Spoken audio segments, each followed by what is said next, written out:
Divisions in biopsychology. You have just learned about the nature and scope as well as how research is being conducted in different ways in the area of biopsychology. There are few approaches that gained prominence and consequently separate divisions of biopsychology emerged.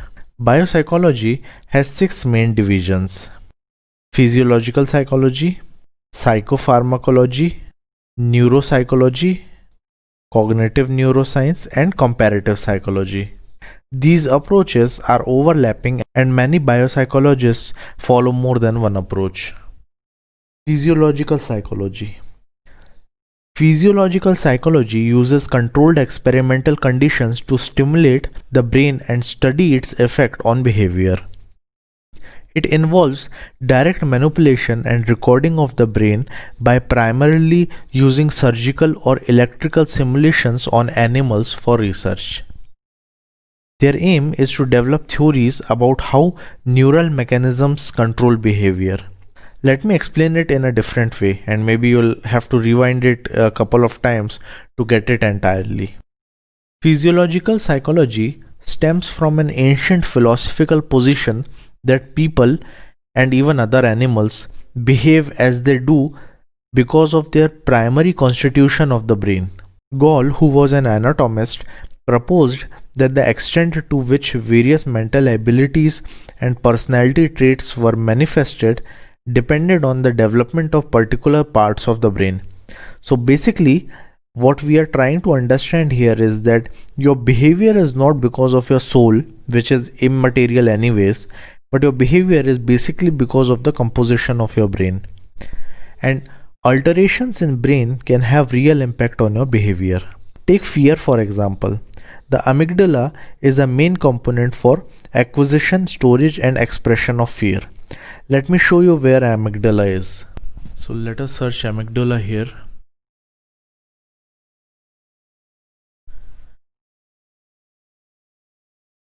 If any damage or abnormal change in the tissue is done in the central amygdaloid, it can lead to disruptions in the behavioral and autonomic emotional responses of fear. Similarly, for happiness, the ventral tegmental area works closely with the prefrontal cortex and produce emotions of happiness as they lie upon the same dopamine pathways.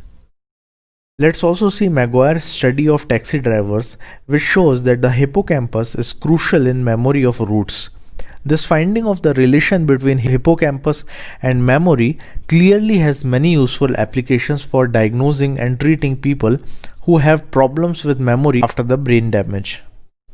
You can see the results provide evidence for structural differences between the hippocampus of London taxi drivers and other controlled participants in the research, therefore suggesting that extensive practice with spatial navigation affects the hippocampus. So all this comes under the jurisdiction of physiological psychology. Psychopharmacology. Psychopharmacologists use drugs to simulate neural systems and then observe their effects on behavior. The purpose is to study the interaction between brain and behavior. But majorly, the experiments are applied in nature, focusing on developing therapeutical drugs and reduce drug use. Neuropsychology. Neuropsychologists study the patients who have had some head injury or trauma and are suffering from brain damage. The neuropsychological tests help to diagnose the impairments and work out a suitable treatment for dealing with it. This subdiscipline specially uses case studies and quasi-experimental studies of patients with brain damage caused due to disease, accident, or neurosurgery.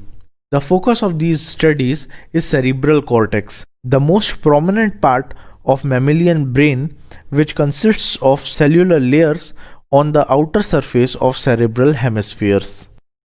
Psychophysiologists use non-invasive techniques like the psychological activities recorded from the surface of the body to examine the relationship between physiological activity and psychological processes as attention, learning, memory, emotions in human participants.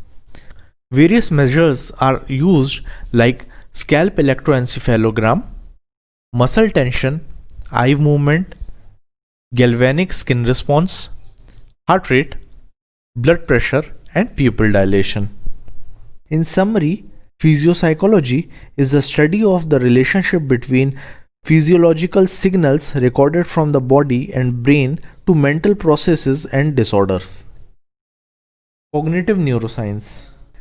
Cognitive neuroscientists study the neural basis of cognition and higher order cognitive processes like thinking, memory, attention, and perceptual processes. Hence, human participants are taken for research. The technique used are non-invasive. Functional brain imaging is the main method of recording the brain activity. So basically, cognitive neuroscience is a subfield of neuroscience that studies the biological processes that underlie human cognition, especially in regards to the relation between brain structures, activity, and cognitive functions. The purpose of it is to determine how the brain functions and achieves performance. Comparative psychology. Comparative psychologists study the behavior of different species to understand their behavior from evolutionary, genetic, and adaptation perspective. Behavior is studied in either laboratory conditions or it may be observed in its natural environment. The latter is known as ethological research.